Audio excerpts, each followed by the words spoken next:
Tu sais, lorsque j'ai donné ma vie à Jésus, je devais avoir à peu près l'âge de Marie lorsqu'elle était enceinte, 13, 14 ans. Et moi, j'étais complètement fou de Jésus. Je me suis dit, je veux prendre mon baptême. Je veux y aller avec Dieu. Et puis, tu sais, après, on discute et puis on dit, oui, mais il va y avoir les tentations plus tard, au lycée, etc., etc. Est-ce que je peux vous dire un truc? À l'âge de 13 ans, je donnais ma vie à Jésus. À l'âge de 14 ans, j'ai pris mon baptême. Et jamais, jamais, jamais je n'ai regretté ce choix. Et jamais je n'ai fait un pas en arrière. Donc, il y a tous les jeunes qui sont là, tous les ados qui sont là. Et si vous êtes peut-être plus jeunes que les autres, enfin jeunes depuis plus longtemps que les autres, vous voyez ce que je veux dire? C'est le bon moment. Et Dieu veut vous utiliser. Mais ce que je veux dire, c'est que une personne qui paraît insignifiante a été utilisée par Dieu pour mettre à mal les autorités démoniaques de l'époque, pour renverser un système qui était complètement corrompu et mauvais. Et je vous parle de Marie. Une réalité, lorsque j'ai préparé ce message, je me suis dit, en fait, j'ai rarement entendu un message, un sermon, dans une église protestante, dans une église évangélique au sujet de Marie. En fait, je vais vous dire un truc, c'est même la première fois, ça fait 14 ans que je suis pasteur, c'est même la première fois que je prêche sur Marie. Vous savez pourquoi? Parce qu'on bloque un peu dès qu'on parle de Marie. Souvent, en fait, on a tendance à dire ce pourquoi on n'est pas d'accord. Vous savez, on est un peu en réaction parfois aux catholiques, et puis on veut marquer la différence. Alors oui, il y a des choses qu'on ne croit pas. On ne croit pas dans l'Assomption, on ne croit pas dans l'intercession auprès de Marie. Il y a plusieurs choses comme ça, je ne vais pas rentrer dans les détails. Mais n'empêche que Marie était une femme pieuse, sainte, de Dieu, choisie par Dieu, et qu'elle a tout un tas de trucs à nous apprendre. Et en fait, je crois qu'il y a des trésors à découvrir en regardant à la vie de cette jeune fille, de cette femme. Et je voudrais qu'on fasse cela aujourd'hui. Parce que je vous l'ai dit, elle a fait face à un dictateur tyrannique, Hérode. Elle a fait face également à des forces de ténèbres. Parce que ce n'était pas simplement naturel, c'était également spirituel. Il y a des personnes ici, vous êtes là pour la première fois, et je voudrais vous annoncer ceci. C'est qu'il y a des problèmes qui sont naturels, mais dont la source est surnaturelle, spirituelle. C'est qu'on n'est pas juste dans un monde qui est naturel. Il y a des réalités spirituelles. Il y a des puissances mauvaises qui veulent nuire à l'être humain, détruire, corrompre, mettre dans l'esclavage, enchaîner. Mais la bonne nouvelle, c'est que Jésus est celui qui nous libère de toutes les puissances des ténèbres. Et cette jeune fille qui s'appelle Marie, qui était une fille de Dieu, une femme de Dieu, a été littéralement confrontée à toutes ces puissances. Mais dans la puissance et avec l'aide de Dieu, elle a vaincu, elle a triomphé et elle a fait une différence. Quelqu'un a dit amen à cela. Alors aujourd'hui, on connaît Marie, on sait tous qui elle est. Mais la réalité, et je voudrais qu'on mette le slide suivant, c'est qu'à l'époque, c'était une jeune fille inconnue. C'était une jeune fille inconnue. Elle venait d'un endroit inconnu, quelque part à Nazareth. C'était pas la grande ville, d'accord? C'était pas Jérusalem. Mais elle avait un héritage de bénédiction générationnelle. Je voudrais qu'on lise un texte ensemble. Luc au chapitre 1. Et on va lire aujourd'hui pas mal dans Luc chapitre 1. Voici ce qu'il est écrit. 6 mois plus tard, Dieu envoya l'ange Gabriel dans une ville de Galilée appelée Nazareth, chez une jeune fille liée par fiançailles, elle n'était pas encore mariée, un homme nommé Joseph, un descendant de David. Notez bien ceci. Cette jeune fille s'appelait Marie. Alors, Marie était une jeune fille inconnue. Ce n'était pas la fille d'une reine. Ce n'était pas quelqu'un qui faisait partie de la noblesse, de l'élite de l'époque, soit romaine ou soit juive. Non, non, non, non. C'était une inconnue, dans une ville inconnue, une jeune fille. Mais la Bible nous explique quelque chose, c'est qu'elle était liée déjà par fiançailles à un homme qui s'appelait Joseph. Et Joseph était un descendant de David. Mais ce qu'il faut également savoir, c'est que Marie elle-même était une descendante de David.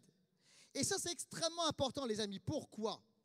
Parce qu'elle était inconnue peut-être aux yeux du grand public, mais la réalité, c'est qu'il y avait des promesses extraordinaires sur sa famille. Et en fait, des siècles et des siècles et des siècles auparavant, il y a des prophéties, et plusieurs prophéties, et de nombreuses prophéties qui expliquaient ceci.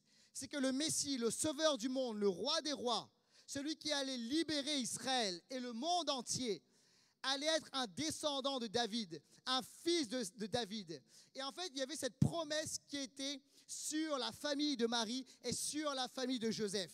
Et ça, les amis, c'est très important. Notez bien ceci. C'est qu'il y a sur les familles des bénédictions extraordinaires. Est-ce que tu sais que pour ta famille, il y a des bénédictions extraordinaires? Voici ce que déclare la parole de Dieu. Prochain slide. Je bénirai ceux qui te béniront, je maudirai ceux qui te maudiront, et toutes les familles de la terre seront bénies en toi. Ok, ça ne dit pas quelques familles de la terre, ça dit toutes les familles de la terre. En fait, Dieu a créé dans son concept de la famille, Dieu a créé des familles, il a pensé aux familles, et sur chaque famille, il a mis tout un lot de bénédictions extraordinaires. Et pour ta famille, il y a des bénédictions. Certains, vous entendez ça et puis vous dites, mais Laurent, je n'ai pas l'impression que dans ma famille, il y ait beaucoup de bénédictions. J'ai même l'impression que dans ma famille, c'est même, comment dirais-je, c'est même les malédictions qui s'enchaînent de génération en génération. Certains, vous entendez ce message et en fait, vous voyez la réalité de votre famille et des générations de vos familles. Il y a comme quelque chose qui se transmet. Certains, c'est peut-être la violence, l'alcoolisme, les divorces.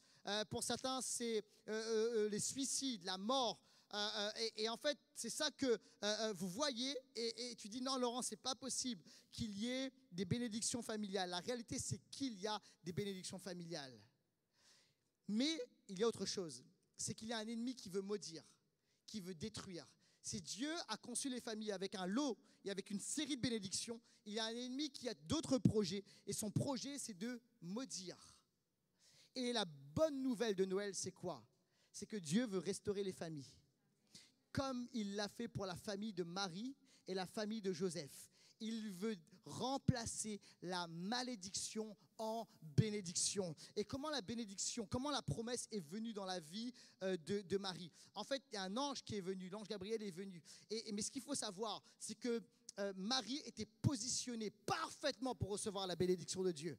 Écoutez bien ceci, elle était complètement, parfaitement alignée afin de recevoir. Tu peux renverser la malédiction, tu peux renverser la violence dans ta famille, tu peux renverser le suicide, les divorces, les addictions, la pauvreté. Tu peux renverser tout cela au nom de Jésus.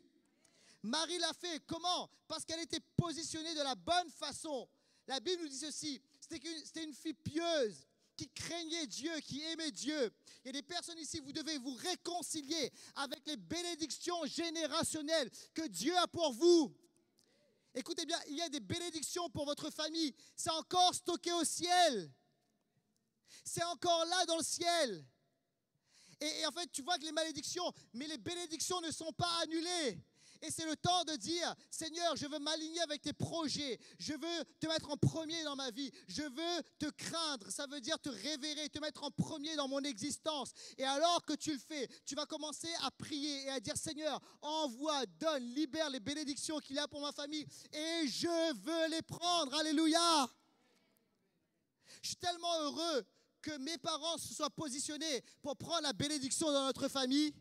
Je suis tellement heureux de cela, les amis. Je suis tellement heureux que mes grands-parents l'aient fait. Alléluia. Est-ce que vous savez que mes deux grands-pères sont deux orphelins. Ils ont été abandonnés du côté de mon père et du côté de ma mère. Et ils ont grandi seuls, très jeunes. Et vous savez que mon île, l'île de la Réunion, d'où je viens, j'ai grandi ici à Paris, en région parisienne, en France, en métropole. Mais l'île de la Réunion, à un moment donné, était, comment dirais-je, soumis à la puissance de l'alcool, véritablement. En fait, ce que faisaient les gars à l'époque, c'est que les hommes, ce qu'ils faisaient, c'est que, parce que peut-être ils s'ennuyaient, je ne sais pas ce qu'ils faisaient, ils touchaient leur paye, puis ils allaient s'amuser avec les copains, et ça buvait un verre, deux verres, trois verres, etc., etc. Et en fait, ça, c'était des malédictions, littéralement. Vous comprenez cela ou pas? Mais je suis content, les amis, que mes grands-parents aient arrêté cela. Mes grands-pères ont arrêté ça. C'était des hommes qui ont marché non seulement avec Dieu, mais qui ont fondé des familles, qui ont tenu leur mariage. Je suis tellement heureux, les amis, que mon père, très jeune, ait fait le vœu de ne pas boire une goutte d'alcool, non pas par religiosité, mais parce qu'il voulait briser, rompre, littéralement, il ne le disait pas dans ces mots, mais une malédiction et amener la bénédiction dans notre famille. Et vous savez, aujourd'hui, je suis quelqu'un qui croit profondément dans le mariage. Vous savez pourquoi? Parce que j'ai vu un exemple de ceux qui peuvent vivre un mariage qui fonctionne et qui marche, parce qu'il y a la malédiction a été remplacée par la bénédiction. Quelqu'un dit amen à cela. Alors, dis avec moi, je veux prendre les bénédictions. Dis comme Marie, je veux prendre les bénédictions. Alléluia. Oui, à quoi votre oui vous expose-t-il? Je voudrais vous poser cette question. Vous savez, dire oui, c'est quelque chose de spécial pour Marie. Et on lit ensemble la Bible. Luc au chapitre 1, versets 30 à 35. Voici ce qu'il est écrit. L'ange lui dit alors, n'aie pas peur. Quand tu vois un ange, tu peux avoir un peu peur par moment. Bref. N'aie pas peur, Marie, car Dieu t'a accordé sa faveur. Voici bientôt tu seras enceinte et tu mettras au monde un fils. Tu le nommeras Jésus. Il sera grand. Il sera appelé fils du Très-Haut. Et le Seigneur lui donnera le trône de David, son ancêtre. Il régnera éternellement sur le peuple issu de Jacob, et son règne n'aura pas de fin. Marie dit à l'ange, comment cela se fera-t-il, puisque je suis vierge? Et l'ange lui répondit, l'Esprit Saint descendra sur toi, et la puissance du Dieu Très-Haut te couvrira de son ombre. C'est pourquoi le saint enfant qui naîtra de toi sera appelé Fils de Dieu. Et voici la réponse de Marie au verset 38. Je suis la servante du Seigneur, et tout ce que tu m'as dit s'accomplisse pour moi. Et l'ange la quitta. Mais au verset 39, il se passe quelque chose. Marie dit oui à l'Éternel. Elle dit oui à l'ange qui est devant elle. Et au verset 39, peu après, Marie partit pour se rendre en hâte dans une ville de montagne du territoire de Juda. Oh! À quoi notre oui nous expose? Vous savez, dire oui à la bénédiction de Dieu, ça peut être quelque part lourd de conséquences. Et pour Marie, il y a comme cette contradiction. La bénédiction pour Marie, c'était quelque chose qui était lourd de conséquences. Parce que dire oui à la bénédiction de Dieu, extraordinaire. J'imagine Marie, elle devait jubiler. Waouh, un ange est venu me voir. Déjà, ça, c'est extraordinaire. OK? Elle me dit, j'ai été choisie. Waouh! Mais pas pour n'importe quoi. Pour la prophétie de la Bible, quoi. Tu sais, c'est la prophétie de la Bible. C'est que le Messie doit venir. Imagine cette fille de 13, 14 ans, elle voit un ange qui dit, tu sais, toutes les prophéties là. Depuis Genèse jusqu'à Malachie, tu vois toutes les prophéties. Et tu vois, il est question d'une fille à un moment. Ouais, je vois bien. Ben, c'est toi. T'imagines? Alors, moi, elle devait être contente, jubiler, sauter en l'air, etc., etc. OK? Puis il y a eu le deuxième effet qui se coule. Parce qu'elle s'est dit, oh. Elle réfléchit à la réponse. Alors, je ne suis pas mariée, je suis vierge, et en fait, je vais être enceinte. Comment je vais gérer ça? Auprès de mon fiancé Joseph? Et puis, comment on dit ça? Mon baby bump, qu'est-ce que je veux dire? Mon ventre, il va commencer à se voir. Comment je vais gérer ça auprès de mes parents, auprès de mon entourage, auprès des voisins, etc. OK? Et comprenez qu'on est dans une autre culture. On n'est pas à Paris en 2021, presque 2022. OK? Comment elle gère ça? Et elle réalise, c'est super, mais ça va être chaud à gérer. Ça va être lourd de conséquences. Et qu'est-ce qu'elle fait? Elle va dans un endroit encore plus reculé que Nazareth. Il fallait trouver. OK? Parce que là, elle se dit, ça va être quelque chose de difficile. Écoutez bien ceci. Dire oui à Jésus et aux bénédictions de Dieu et au projet de Dieu, au plan de Dieu, c'est extraordinaire. Et les gens ici, en fait, comme Marie, Dieu a libéré littéralement des promesses, des plans, des projets. Et il a des promesses, des plans, des projets pour votre vie.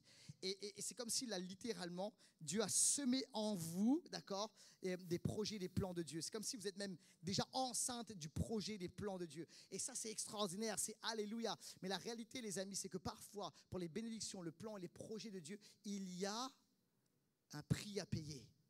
En fait, Marie était enceinte du sauveur du monde, de celui qui allait révolutionner le monde, de celui qu'on adore, de celui qu'on chante, de celui qu'on glorifie, qui s'appelle Jésus Emmanuel, de celui qui allait sauver le monde littéralement. C'est extraordinaire, mais en même temps, il y avait un problème à gérer, les amis. Et en fait, lorsqu'on entre dans le plan de Dieu, lorsqu'on entre dans les projets de Dieu, c'est extraordinaire, ça nous donne envie de chanter, mais en même temps, parfois, il y a des choses difficiles à gérer. Est-ce que vous êtes là ou pas ? Et là, c'était la réalité pour Marie parce qu'il y avait quelque chose à faire. Il fallait sacrifier littéralement. Le chemin de bénédiction est parfois difficile. Il y a des combats. Et c'est là où Marie a des choses à nous apprendre. C'est là où elle a des choses à nous enseigner. Ça ne veut pas dire qu'il faut dire non. Ça veut dire qu'il faut dire oui comme Marie. Il faut se préparer et être fort dans le Seigneur. Et j'aime ce que fait l'ange. C'est tellement stratégique en termes de communication. L'ange lui dit, hé Marie, il y a le sauveur du monde, tu as été choisi, les provins, etc. Tu vois. Et comment ça va se passer? Je suis bien. Le Saint-Esprit va venir. En fait, tu lui montres juste, tu vois, la destination, le beau tableau, etc., etc. Et au bout d'un moment, l'ange dit, salut. Est-ce que Dieu parfois fait ça? Et honnêtement, Dieu parfois fait ça. Hein? Il nous montre les rêves. Il nous montre, tu vois, il nous montre le tableau final. OK? Je me souviens lorsque Dieu m'a dit d'implanter l'église Impulsion. Tu sais, il y a la vision et tu vois ce que ça peut être, ce que ça va être. Mais tu sais, Dieu ne te dit pas par où tu dois passer, d'accord? En fait, intérieurement, je pense que ça va être difficile. Mais tu ne sais pas par tous les chemins, ok? Et en fait, tu vois, lorsque tu rentres dans le plan de Dieu, Dieu n'a jamais promis que ça serait facile. Par contre, Dieu a promis qu'il sera avec nous. Jésus Emmanuel, Dieu avec nous. Et en fait, Dieu n'a jamais cessé d'être avec Marie. Donc, on va regarder à quelques leçons que Marie a à nous donner. Comment est-ce qu'elle a mis en PLS l'ennemi? Comment est-ce qu'elle est entrée dans le plan de Dieu? Mon premier point est le suivant, des paroles d'alignement. Dites avec moi des paroles d'alignement. Alors, elle va dans un endroit reculé, puis elle arrive chez sa cousine, Élisabeth. Notez la bénédiction générationnelle. Vous avez vu ça ou pas? C'est pas pour rien que sa cousine Élisabeth était enceinte de Jean-Baptiste le prophète. Il y avait quelque chose sur cette famille, vous comprenez ou pas? Comme il y a quelque chose sur ta famille. Peut-être que tu ne l'as pas encore découvert. Il y a quelque chose sur cette famille. Il y a quelque chose sur ta famille. Dieu veut bénir ta famille. Alléluia.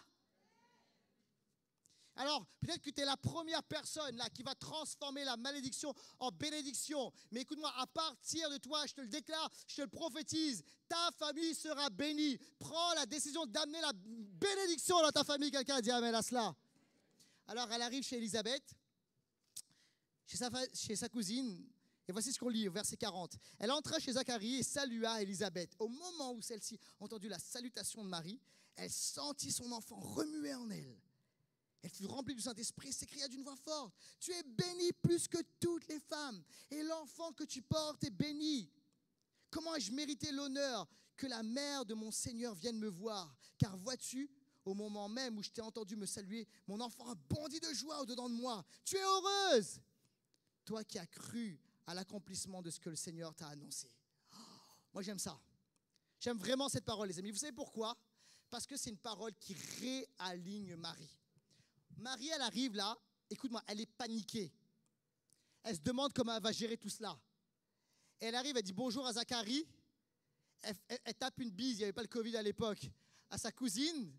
OK? Et la cousine se met à faire ce que normalement les cousins et les cousines ne font pas entre eux.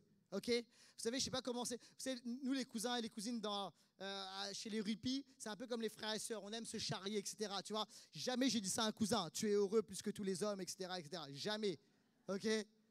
Nous, les gars, les cousins, on voulait être les meilleurs en foot, on voulait être les meilleurs en tout. On se bagarrait en tant que cousins, etc. Mais là, il y a un truc qui se passe. Elle est saisie par le Saint-Esprit. Et en fait, elle vient donner une parole qui vient réaligner tout de suite, directement, la Marie paniquée. Elle vient la réaligner au plan de Dieu. Et c'est extraordinaire. Elle lui dit, tu es bénie plus que toutes les femmes. L'enfant que tu portes est béni, etc. Tu es heureuse. Et ça, les amis, c'est extraordinaire. On a besoin de paroles comme ça. Vous savez ça? Moi, j'appelle ça des paroles de bénédiction. Parce qu'il y a des personnes ici, vous avez entendu sur vous, sur votre identité, régulièrement et très jeune, des paroles de malédiction. Est-ce que vous connaissez le pouvoir de la langue? Vous savez qu'il y a une puissance dans la langue. On peut détruire. La langue, c'est terrible. ça peut être un feu qui détruit, qui dévore tout. Des personnes ici, vous avez entendu des paroles de mort, de destruction très jeunes dans votre enfance. Des paroles qui vous a réduit comme à l'incapacité. Vous avez entendu des paroles, ces paroles vous ont affaibli, ça vous a empêché d'agir, ça vous a détruit dans votre identité. Et quand vous vous regardez, vous voyez tel que ces personnes, vous ont décrites. Et en fait, c'est comme si on vous a stigmatisé, on a collé une étiquette. C'est des étiquettes de mensonges. Et en fait, vous savez, les malédictions, parfois on voit les malédictions comme, tu vois, il faut regarder, tu vois quelqu'un dans une salle obscure, tu vois habillé de manière ténébreuse et cette personne fait des invocations. Tu dis, oh là, c'est une malédiction. Ok, ça peut être une malédiction, d'accord? Mais en fait, le plus souvent, les malédictions, c'est pas ça. Les malédictions, le plus souvent, c'est simplement des paroles de mort. Des paroles de destruction. Est-ce que je peux vous dire un truc? Récemment, Dieu m'a vraiment repris. On essaie vraiment de faire attention sur ce qu'on dit à nos enfants. Mais Seigneur m'a repris récemment parce que par moments, récemment, je me suis un peu laissé aller. Tu vois, je dis, ils sont fatigants. Ça peut arriver. Les parents, vous connaissez ça? Ok, non, je suis le seul. Ok. Ça me fatigue. Ils sont fatigants. Et Seigneur m'a dit, ça c'est une parole de malédiction. Tu es en train de mettre sur eux ce mensonge qu'ils sont fatigants. Proclame le contraire. J'ai dit, ouais, tu as raison, Seigneur. Je me suis repenti par rapport à cela. Alors, j'ai vu les enfants, je dis, écoutez, les enfants, c'est vrai, papa, il n'a pas dit de bonnes choses. Et des fois, je dis, c'est pas bien. Je vous demande pardon et c'est pas vrai. Vous n'êtes pas fatigant. Non. Vous êtes extraordinaire, vous êtes beau, vous êtes intelligent, etc. Et en fait, l'idée, c'était quoi? C'est d'inverser la malédiction en bénédiction. Parce qu'il y a un pouvoir à la langue. Et en fait, il y a un pouvoir encore plus extraordinaire lorsqu'on est rempli de Dieu. Et pour bénir. Vous savez qu'une parole qui vient du Saint-Esprit, c'est une parole créatrice. À la Genèse, au tout début, au commencement, qu'est-ce qui se passe? Le Saint-Esprit plane au-dessus des eaux, Dieu parle à ce moment-là, au moment où il parle, il y a la création. Est-ce que vous savez qu'une parole d'une personne qui est remplie du Saint-Esprit, ça amène la création littéralement? Ça vient créer quelque chose dans le cœur de la personne. Ça vient créer la délivrance. Ça vient créer l'espoir. Ne négligeons pas la puissance de la bénédiction, les amis.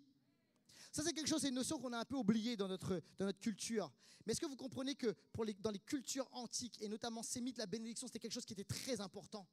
Vous comprenez qu'il y a un gars dans la Bible qui s'appelle Jacob.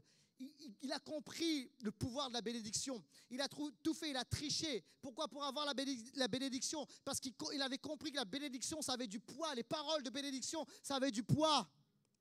Alors, il faut qu'on apprenne à se bénir les uns les autres. Il faut qu'on apprenne à bénir les maris. Les maris, c'est qui? Ce sont ces personnes qui parfois sont paniquées parce qu'il y a le plan de Dieu qui est sur leur vie, la bénédiction de Dieu. Mais en même temps, il y a les attaques, il y a les problèmes, il y a tout cela. Et en fait, parfois, il y a du désespoir. Et il faut qu'on apprenne à libérer des paroles de Dieu, des paroles de bénédiction et non des paroles de malédiction. Quelqu'un dit amen à cela. Il faut que nos prophéties soient des paroles de bénédiction. Quelqu'un dit amen à cela. Et alors qu'on est dans un temps de fête, on est dans le temps de Noël et de la fin d'année, etc. Et en fait, c'est le temps des vœux souvent. C'est le moment, vous savez, juste de ne pas dire bonne année. Meilleur vœu. On peut le dire. Mais pourquoi on ne ferait pas quelque chose de plus? Pourquoi est-ce qu'on ne libérerait pas des paroles de bénédiction? Ça veut dire quoi? Ça veut dire on est rempli du Saint-Esprit, on demande au Saint-Esprit quelle est la bénédiction de Dieu sur cette personne, et je commence à déclarer et à libérer des paroles de Dieu, des paroles de vie, des paroles de réconciliation, des paroles de guérison, des paroles de restauration. Quelqu'un dit amen à cela.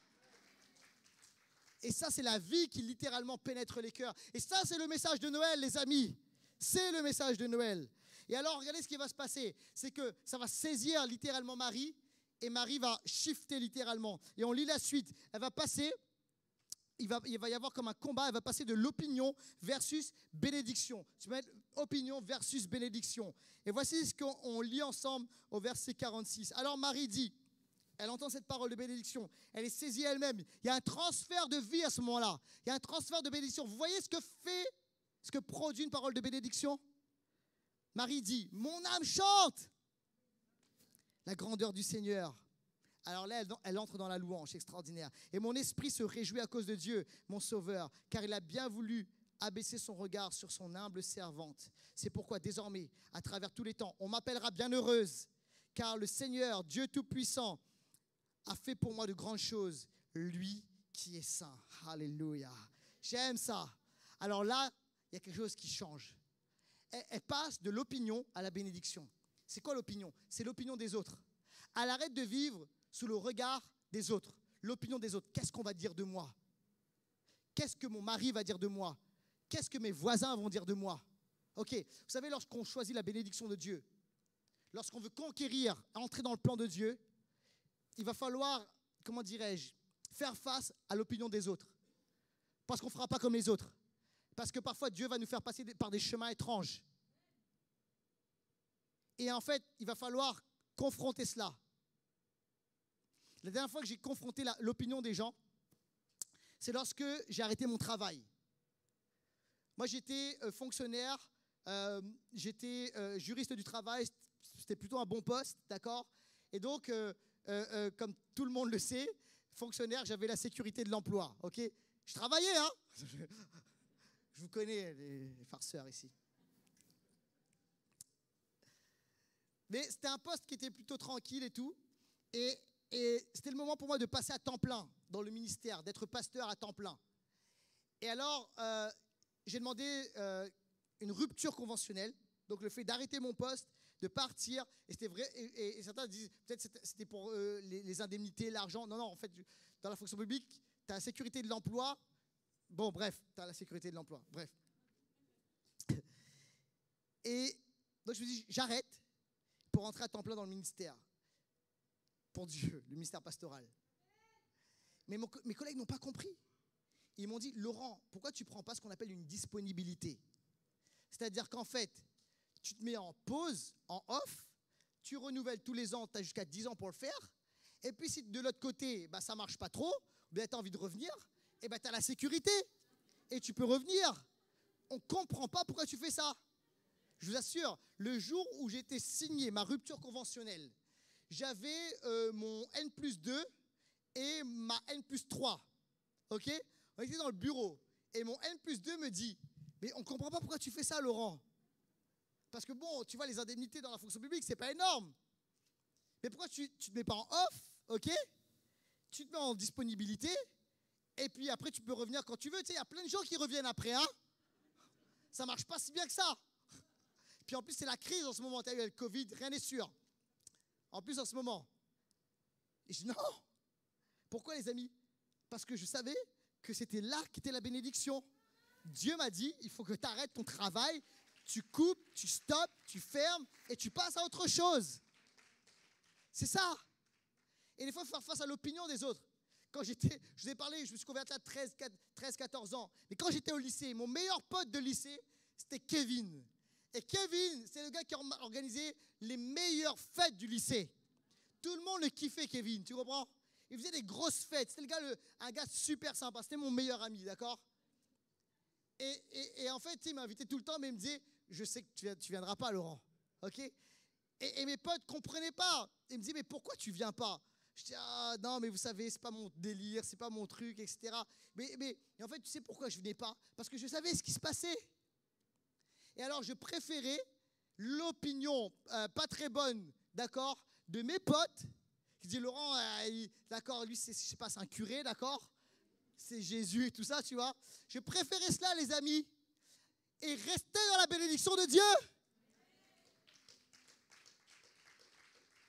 Alors, parfois, il faut dire non.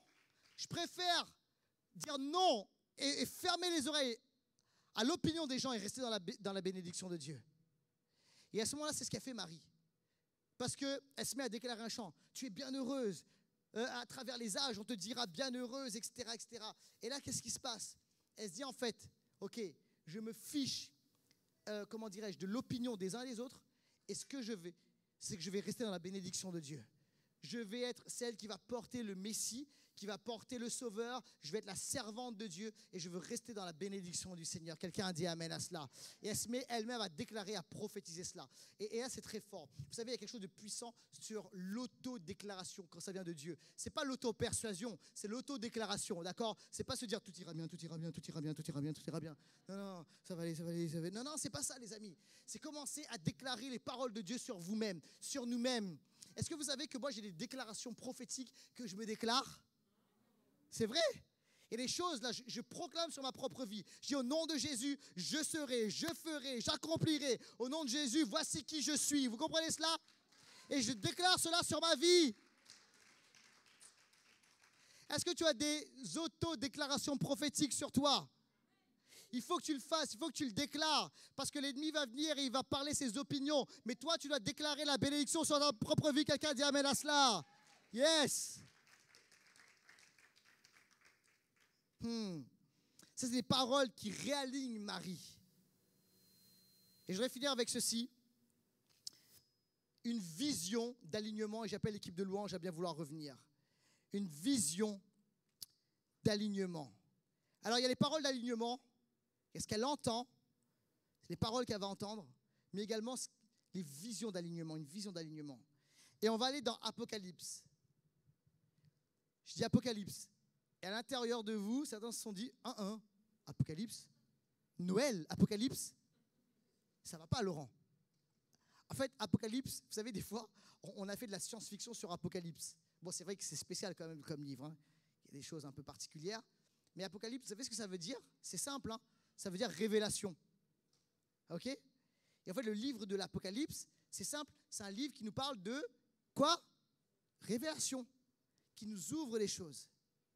Et on lit un texte, parce qu'en fait, ce texte-là, dans Apocalypse, ça nous montre une vue du ciel. Et on lit dans Apocalypse au chapitre 12, versets 1 à 8. Et on va lire ensemble, et ne vous inquiétez pas, c'est dans Apocalypse, mais tout ira bien. Alors un signe grandiose apparut dans le ciel. C'était une femme. Elle avait pour vêtement le soleil, la lune sous ses pieds et une couronne de 12 étoiles sur sa tête. Elle était enceinte, sur le point d'accoucher, et ses douleurs lui arrachèrent des cris. Là-dessus, un autre signe parut dans le ciel, et voici, c'était un grand dragon, couleur de feu. On va un peu plus loin. Le dragon se posta devant la femme qui devait accoucher pour dévorer son enfant dès qu'elle l'aurait mis au monde. Or, elle enfanta un fils, un garçon qui est destiné à diriger tous les peuples, avec un sceptre de fer. Et son enfant fut enlevé auprès de Dieu et de son trône. La femme s'enfuit au désert, où Dieu lui avait préparé un refuge pour qu'elle y soit nourrie pendant 1260 jours. Alors une bataille s'engagea dans le ciel. Michel et ses anges combattirent contre le dragon, et celui-ci les combattit avec ses anges, mais le dragon ne remporta pas la victoire, et ses anges ne purent maintenir leur position dans le ciel. Quelqu'un dit amen à cela. En fait, ça parle de qui cette femme? Il n'y a pas besoin de chercher, est-ce que c'est une femme qui va venir dans le futur? Ok, ça ne parle pas du turfu, les amis. Apocalypse, ce n'est pas toujours, vous savez, des choses lointaines qui vont arriver. Non, non, c'est révélation. Ok? Et cette femme-là, il y a une évidence. Ça parle de Marie. Marie, cette femme qui est enceinte, c'est Marie qui met au monde un enfant qui va régner sur les nations avec un sceptre de fer. C'est qui? C'est Marie. Et ça parle de Jésus qui va naître. Et en fait, qu'est-ce qui se passe ici?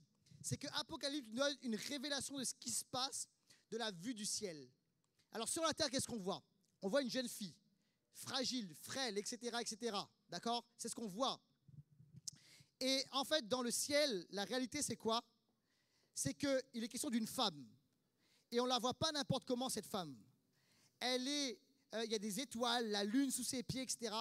Et en fait, c'est quelque chose qui est glorieux, qui est majestueux, qui est extraordinaire. C'est une femme, littéralement, qui a une autorité magnifique sur sa vie. Est-ce que vous comprenez cela ou pas?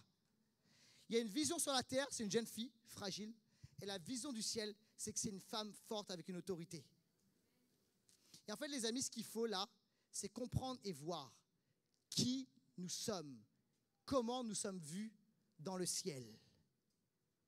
Des personnes ici, lorsque vous vous regardez, vous voyez une personne fragile, faible, friable. Vous voyez les impossibilités. Mais est-ce que tu sais que ce n'est pas la façon dont Dieu te voit? Est-ce que tu sais que dans le ciel, Dieu ne te voit pas comme ça? Et je vous assure, j'ai eu cette révélation quand un jour je marchais dans la ville de Paris. J'étais dans Paris, j'étais dans le 11e. Je sors du métro et je marche dans le 11e arrondissement. Et tout d'un coup, j'ai comme une pensée qui arrive soudainement dans ma tête, qui dit ceci: Laurent, tu es un roi dans cette ville. Et je n'ai pas compris. Alors vous dites, waouh, mais moi je dis quoi? Non, mais non, ça ne marchait pas dans ma tête, tu vois. Ça ne correspondait pas à la façon dont je me voyais. Et en fait, Dieu est en train de me dire, c'est que tu as une autorité, je te donne une autorité sur cette ville. Et il me parlait de l'église implantée, etc., etc. Et en fait, c'était la façon dont Dieu me voyait. Et lorsque tu commences à t'aligner avec la vision de Dieu, les choses changent. Et tu acceptes de rentrer dans le projet de Dieu. Et alors, il y a autre chose. C'est qu'il y a un dragon. Et alors, en fait, on comprend quelque chose. C'est que le combat, ce n'était pas juste Hérode, le gouverneur méchant. C'est qu'il y avait des puissances spirituelles, notamment un dragon spirituel qui était là, d'accord? Et qui voulait détruire, avorter le plan de Dieu littéralement. Qui voulait détruire le plan de Dieu en tuant Jésus avant même qu'il arrive au monde, dès sa naissance. Ok? Et ça, vous savez, lorsqu'on commence à prier et dire, Seigneur, montre-moi les réalités du ciel, on ne va plus voir simplement les choses de manière naturelle, on va voir qu'il y a des combats spirituels. Est-ce que vous êtes là ou pas? Il y a des personnes où il y a des blocages, il y a des combats, il y a des luttes. Et en fait, vous êtes en train juste de lutter dans le naturel. Et la réalité, c'est qu'il y a des réalités spirituelles. Et c'est là qu'il faut battre, c'est là qu'il faut combattre. Vous êtes avec moi? Amen. Mais la Bible nous dit quelque chose. Et j'aime ça. C'est que Marie, ok, cette jeune femme sur la terre, cette jeune fille sur la terre fragile, cette femme extraordinaire dans le ciel, aux yeux de Dieu, selon le regard de Dieu, il va y avoir quelque chose. Elle va être comme harcelée, attaquée par une puissance spirituelle. Et à un moment, la Bible dit ceci, c'est qu'il y a pas un ange, un archange. C'est une plus haute autorité, Michel. Qu'est-ce qu'il fait? Et d'autres anges qui vont venir littéralement combattre pour Marie. Pour que le projet de Dieu, pour que la bénédiction de Dieu ne soit pas avortée, mais puisse voir le jour. Et ça, les amis, c'est quoi? C'est ce que j'appelle une vision d'alignement. Et on doit commencer à s'aligner sur la vision de Dieu dans le ciel. Et ça, c'est une révélation. Je ne sais pas si vous recevez ça maintenant. C'est-à-dire qu'en fait, tu n'es pas ce que tes parents ou des gens d'autorité, des gens qui ont dit des choses mauvaises, méchantes sur toi. Tu n'es pas ces personnes. Tu n'es pas faible, tu n'es pas incapable, tu n'es pas nul, tu n'es pas celle ou celui qui n'a pas été voulu, qui n'a pas été désiré. Non, non, tu n'es pas ça. Absolument pas. Tu dois briser cette parole. Je dois commencer à t'aligner avec le ciel. Que le ciel et la terre s'alignent. Et en priant, tu dis, Seigneur, montre-moi toi comment tu me vois. Qu'est-ce que tu penses de moi, Seigneur? Tu vas commencer à recevoir des pensées sur ton identité, ta véritable identité. Et tu dois commencer à te réconcilier avec cette identité. Tu dois commencer à confesser qui tu es. Tu dois commencer à marcher même dans cette identité, dans cette autorité extraordinaire. Tu dois sortir de la peur, tu dois sortir de l'abattement, tu dois sortir de tout cela au nom de Jésus. Tu commences là? Et peut-être tu as des combats là, il y a des luttes, il y a des combats spirituels. Et en fait, tu dois comprendre qu'il y a un ennemi dans le monde spirituel qui veut te détruire. C'est pas juste naturel, c'est spirituel. Mais en même temps, écoute-moi bien, c'est très fort. C'est que Dieu t'aime assez pour déployer à tes côtés des anges qui vont venir combattre avec toi et pour toi. Et lorsque tu pries, écoute-moi bien, fils et filles de Dieu, lorsque tu te mets à prier, tu sais ce qui se passe? C'est que le ciel va bouger avec toi. En fait, la terre et le ciel vont s'unir et le ciel va bouger avec toi. Marie s'est alignée littéralement avec le ciel et les anges ont commencé à bouger. En fait, écoute-moi, Hérode pouvait faire ce qu'il voulait. Il pouvait tourner dans tous les sens, chercher à tuer Jésus, chercher à tuer le Messie qui devait venir, le roi d'Israël. Ça n'allait pas marcher, tu sais pourquoi? Parce que que dans le ciel, il y a un combat qui se gagnait, qui se jouait. Et le combat était déjà remporté. Écoute-moi bien, le dragon n'a pu rien faire. Hérode n'a pu rien faire. Pourquoi? Parce qu'il y a un combat qui se jouait dans le ciel. Non seulement pour Marie, mais plus que ça pour Jésus. Pour la bénédiction de Dieu. Quelqu'un dit amen à cela.